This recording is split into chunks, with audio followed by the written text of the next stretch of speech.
नमस्कार, स्वागत आहे तुमचं सुषमाज किचनमध्ये। आज आपण घरच्या घरी सोप्या पद्धतीने मार्केटला मिळतो तसा फ्रोझन मटार कसा तयार करायचा ते अगदी सोप्या पद्धतीने पाहणार आहोत। यामध्ये मी खूप साऱ्या टिप्स पण दिलेल्या आहेत। स्टोअर कसा करायचा, मटार कसा निवडून घ्यायचा हे पण मी यामध्ये सांगितलेलं आहे। मार्केटचा कलरफुल किंवा प्रिझर्वेटिव्ह असणारा फ्रोझन मटार आणण्यापेक्षा घरच्या घरी मटार जेव्हा मार्केटला स्वस्त होतात तेव्हा आपण हे मटार आणून छान वर्षभर आपण हे असे स्टोअर करून ठेवू शकतो। पाहिजे तेव्हा आपण कोणत्याही भाजीला, पराठे किंवा मग मटारची टिक्की, पुलाव बनवण्यासाठी हा फ्रोझन केलेला मटार आपण सोप्या पद्धतीने वापरू पण शकतो। रेसिपी शेवटपर्यंत बघा, रेसिपीला लाईक करा, चॅनलला सबस्क्राईब करा, तसेच बेल नोटिफिकेशन पण ऑल वर प्रेस करा। आता आपण मटार स्टोअर कसा करायचा ते पाहूया। आपण फ्रोझन मटार कसे बनवायचे ते पाहूया। अगदी वर्षभरासाठी किंवा मग 1 वर्ष 1.5 वर्षासाठी पण हे मटार अगदी स्टोअर करून तुम्ही कोणत्याही भाजीला झटपट तयार करू शकता। फ्रोझन मटार बनवण्यासाठी मी इथे 1 किलो मटारच्या शेंगा कधीही चांगल्याच आणायच्या, खराब आणायच्या नाही।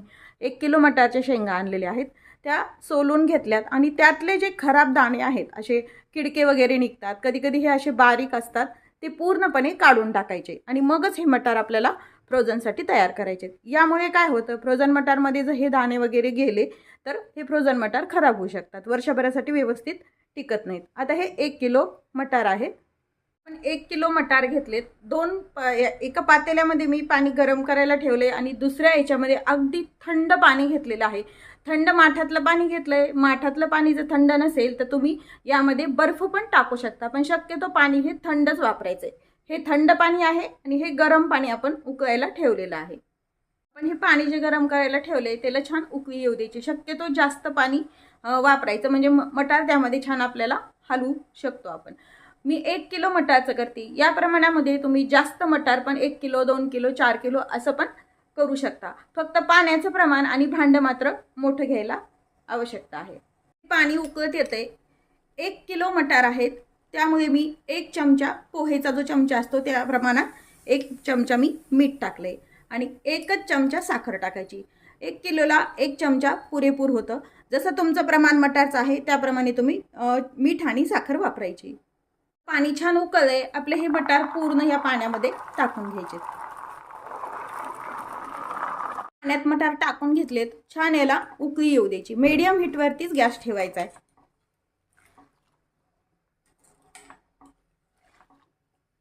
या प्रमाणातच बऱ्यापैकी तुम्ही जास्त जरी मटार करत असेल तर पाणी भरपूरच वापरा।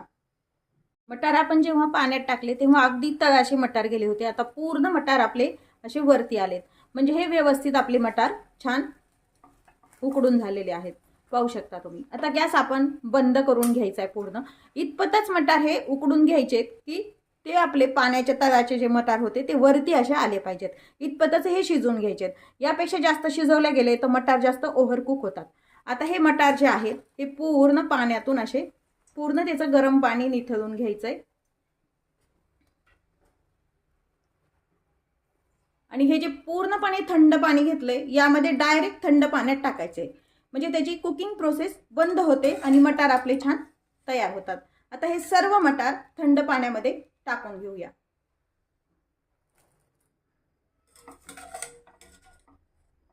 मटार आपण थंड पाण्यात टाकून घेतले। थंड पाणी पण आपण भरपूर वापरलेलं आहे, शक्यतो पाण्याचं प्रमाण बऱ्यापैकी वापरा आणि हे थोडंसं असं ढवळून घ्यायचं, म्हणजे काय होतं याच्यातला पुन्हा पूर्णपणे गरमपणा निघून जातो। पाहू शकता तुम्ही, कलर पण अगदी सुंदर राहतो। हे थंड पाण्यातले जे मटार आहेत याचं पूर्ण पाणी आपल्याला निथळून घ्यायचं। त्यासाठी पूर्णाची जाळी किंवा स्टीलची जाळी, कोणतीही तुमच्याकडे जाळी असेल, यामध्ये हे पूर्ण मटार आपण काढून घ्यायचे। आता हे मटार जे आहेत आपण पूर्ण जाळीवरती काढून ठेवलेत, याचं पूर्ण पाणी असं खाली भांडं ठेवायचं, त्यामध्ये निथळून गेलं पाहिजे आणि 1-5 मिनिट असंच हे जाळीवरती ठेवून घ्यायचे। मटार थंड पाण्यात टाकल्यामुळे ऑलरेडी मटार तर थंडच आहेत, पण पूर्ण याचा थोडासा ओलावा कमी झाला पाहिजे। जे मटार काढून ठेवले, सध्या तुम्ही असा हात लावल्यानंतर तुमचा हात थोडासा ओलसर होते, असा झाला नाही पाहिजे, इतपत त्याला आपण कोरडं करून घ्यायचे, म्हणजे मटार कधीही या पद्धतीने केल्यावर खराब होणार नाहीत। हे जे मटार आहेत बऱ्यापैकी आपले ओलसरपणा कमी झालाय। मी चाळणीतच ठेवले होते, हाताला पण ओलसरपणा कमी लागते। जर तुम्ही एखाद्या पांढऱ्या शुभ्र रुमालावर पण तुम्ही टाकून याचा ओलसरपणा कमी करू शकता। आता हे आपण स्टोअर करून कसे घ्यायचे ते पाहूया। हे जे मटार आहे ते स्टोअर करण्यासाठी तुम्ही असे यूज अँड थ्रोचे डब्बे वापरू शकता किंवा मग कोणताही चांगल्या क्वालिटीचा प्लॅस्टिकचा डबा किंवा अशा प्लॅस्टिकच्या पॉलिथिन ज्या असतात ह्या तुम्ही पॅक करू शकता मेणबत्तीवर किंवा मग सिलिंग मशीनवर किंवा मग रबर ब्रँड लावून किंवा मग अशा झिपच्या पिशव्या ज्या असतात त्या. ह्या स्टँडिंग पाऊच आहे. ऑलरेडी मी चटण्या बनवते त्यामुळे हे माझ्याकडे ऑलरेडी अवेलेबल असतातच. त्यामुळे मी यामध्ये काही स्टोअर करणार आहे आणि यामध्ये हे जे मटार आहेत या डब्यामध्ये आपण काढून घेऊया. तुमच्याकडे जे अवेलेबल असेल त्यामध्ये तुम्ही हे ठेवू शकता. अगदी श्रीखंडाचे डबे असतात त्यामध्ये पण तुम्ही हे वर्षभरासाठी छान स्टोअर करू शकता किंवा मग छोटे छोटे जर पाऊच करायचे आणि जेवढे लागेल तेवढीच आपण हे मटार आपण काढून घेऊ शकतो. आता यामध्ये आपण हे जेवढे बसतील तेवढे मटार मी यामध्ये टाकून घेते.